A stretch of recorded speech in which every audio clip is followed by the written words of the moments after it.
आज हम BA part first sociology paper 2 Indian society Bharatiya Samaj के अंतर्गत टॉपिक किनशिप यूजेज। पिछले वीडियो में हमने किनशिप यूजेज के अंतर्गत रिश्तेदारी या नातेदारी में जो रीतियाँ होती है जिसके अंतर्गत एवोइडेंस परिहार या विमुखता के बारे में चर्चा किए थे और दूसरा परिहास के बारे में चर्चा कर रहे थे। उसके कंटिन्यूटी में लेके आगे हम नेक्स्ट जो है मातुल्य पितृस्वश्रेय और सह प्रसूता या सह कष्टी आदि के बारे में चर्चा करेंगे। तो पिछली वीडियो में मैंने अफ्रीका के बारे में दक्षिणी अफ्रीका में जो बहुत सी जनजातियों में मामा भांजे के साथ परिहास के संबंध होते हैं। बैक्स द्वीप में फूफा एवं भतीजे के बीच परिहास संबंध पाया जाता है। अफ्रीका की सोंगा जनजाति में यदि भांजा खाना बन जाने के बाद पहुंचता है तो वह पूरा खाना खा सकता है, चाहे मामा के लिए कुछ भी न बचे। ये परिहास के अंतर्गत आता है। कई आदिम जनजातियों में दादी पोता में परिहास पाया जाता है। शरत चंद्र राय ने उरांव जनजाति में दादी पोता के बीच विवाह का उल्लेख किया है। बैरियर एल्विन ने भी बैगा जनजाति में पोता दादी विवाह का उल्लेख किया है। उत्तरी भारत की चमार जाति में दादा पोती के विवाह का उल्लेख मिलता है और ऐसे विवाह से संतान भी हुई है। पेंटिकोस्ट द्वीप में दादा पोती एवं दादी पोता विवाह प्रचलित रहा है। परिहास संबंधों के कारणों का उल्लेख भिन्न भिन्न प्रकार से किया जाता है। जब परिहास पारस्परिक न होकर एक तरफा ही होता है तो ये सामाजिक नियंत्रण एवं सुधार की दृष्टि से किया जाता है। रेडक्लिफ ब्राउन परिहास संबंधों को ऐसी मित्रता का प्रतीक मानते हैं जिसे शत्रुतापूर्ण व्यवहार के रूप में व्यक्त किया जाता है। आपसी गाली गलौज, एक दूसरे के साथ मारपीट आदि दिखावटी शत्रुता है।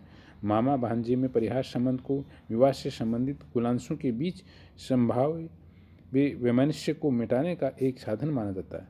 चेपल तथा कून इन प्रथा को कुछ व्यक्तियों के बीच अंतःक्रिया बढ़ाने के लिए एक उत्प्रेरक के रूप में मानते हैं।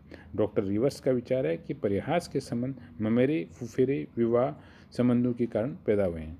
वेस्टरमार्क का विचार है कि जिन व्यक्तियों में परिहास संबंध होते हैं उनमें पारस्परिक समानता रही है और उनमें इतनी घनिष्ठता रही है कि वे कभी भी विवाह भी कर लेते हैं, जिससे जीजाशाली परिहासशाली विवाह का या एवं देवर भाभी परिहास देवर विवाह का सूचक है।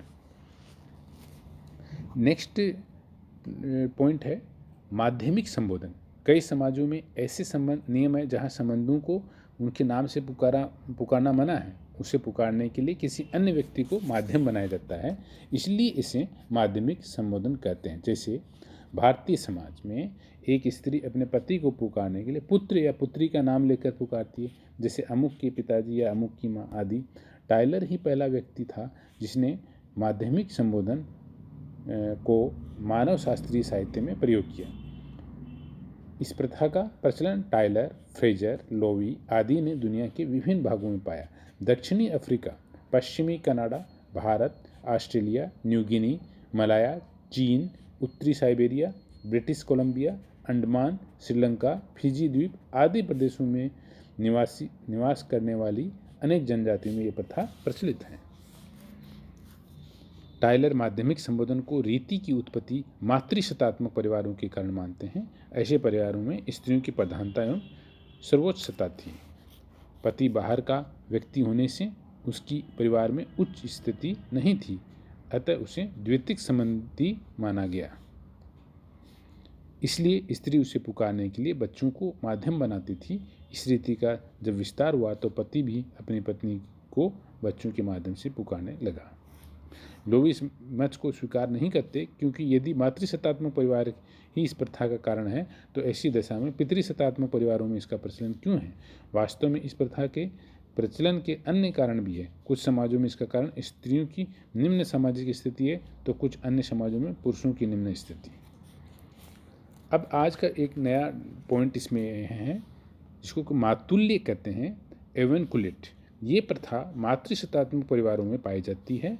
यहाँ मामा अपने भांजियों के जीवन में प्रमुख स्थान रखता है। उनकी आत्मीयता का आधार होता है। पिता से अधिक मामा का दायित्व होता है। भांजों की वफादारी पर मामा का विशेषाधिकार होता है। संपत्ति मामा से भांजे को हस्तांतरित की जाती है। भांजे पिता की बजाय मामा के लिए कार्य करते हैं। इस प्रकार यदि किसी पुरुष संबंधियों की तुलना में मामा का भांजे एवं भांजियों के लिए सर्वप्रथम स्थान हो, तब ये उस प्रथा को मातुल्य कहा जाता है और मामा की ऐसी सत्ता को मातुल शतात्मक कहते हैं। यदि भांजे भांजी अपने मामा के घर पर ही रहकर बड़े होते हों तो उससे हम मातृस्थानीय निवास कहते हैं। मातुल्य प्रथा मातृशतात्मक समाज की सामान्य विशेषता है। यदि ये प्रथा किसी पितृशतात्मक परिवार में भी पाई जाती है तो ये पूर्ववर्ती मातृ प्रधान सामाजिक संरचना का ही अवशेष है। इस प्रकार का एक उदाहरण कैलिफोर्निया की सिरी इंडियन में देख सकते हैं। एक छप्पर के नीचे आग के पास पुरुष इस क्रम में से बैठते हैं, सबसे आगे बड़ा भाई, उसके बाद आयु क्रम से छोटे भाई बैठते हैं, उसके बाद आश्रम के बाहर वर्षा से आरक्षित स्थानों पर घर की स्त्रियों के पति बैठते हैं। हैदा तथा ट्रोब्रियांडा जनजाति में 10-12 वर्ष की आयु में लड़का अपने मामा के घर चला जाता है। वहीं वह मामा की सेवा करता है। वह मामा के गोत्र, जादू, धर्म, संपत्ति आदि का अधिकारी होता है। होपी एवं जूनी जनजाति में पुत्र विवाह योग्य होने तक अपने पिता के यहाँ रहता है, उसके बाद मामा के घर चला जाता है।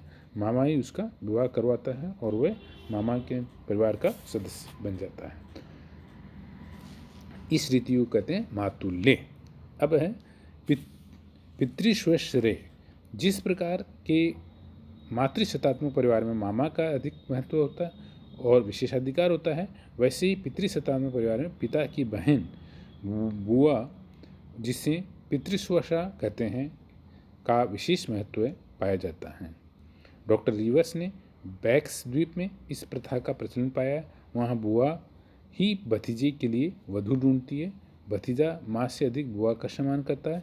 वहीं बुआ की संपत्ति का उत्तराधिकार होता है और उसकी संपत्ति को मनमाने ढंग से खर्च कर सकता है। भारत में टोडा जनजाति में बच्चे का नामकरण बुआ करती है।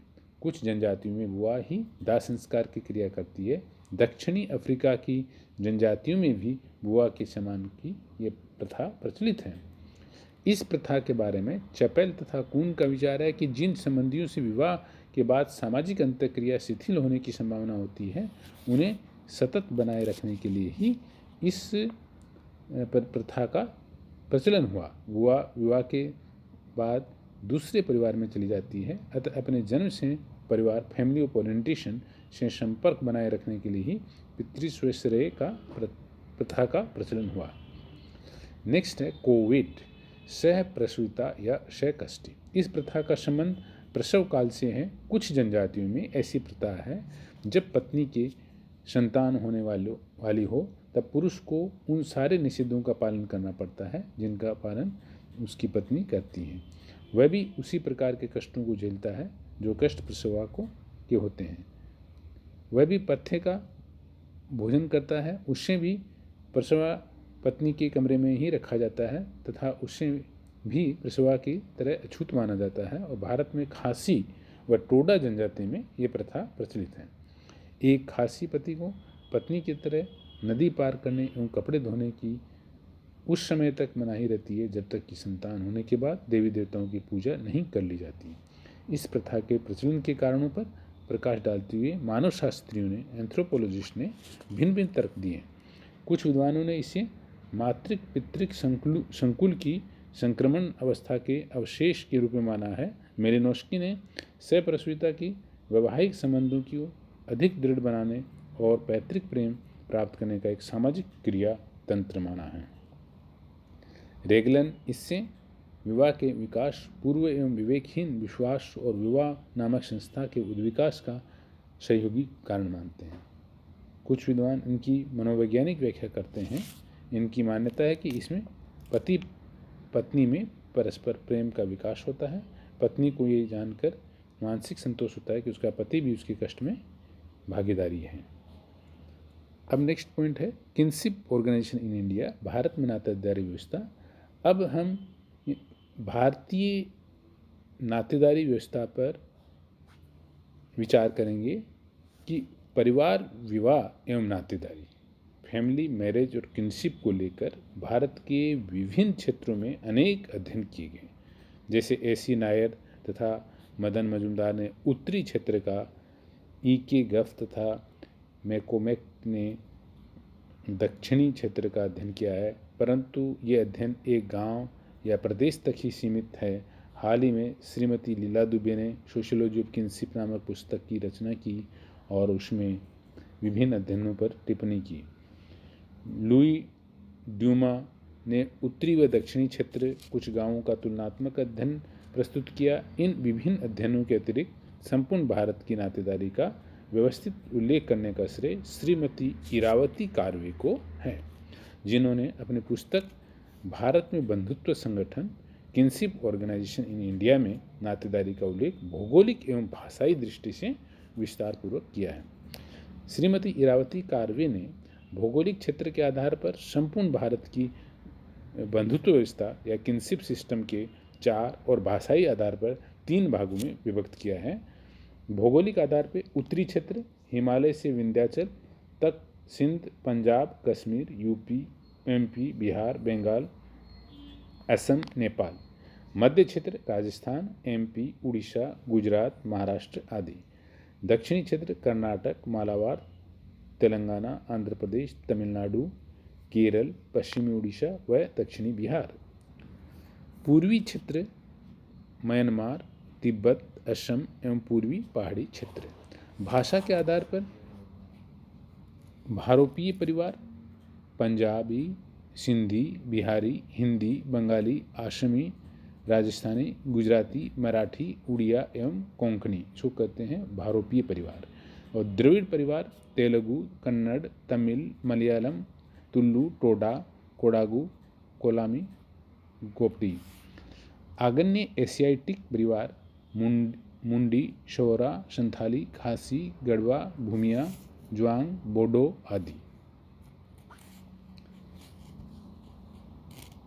अगले वीडियो में हम लोग role and importance of kinship in social structure अर्थात सामाजिक संरचना में नातेदारी की भूमिका एवं महत्व पर चर्चा करेंगे। Thank you.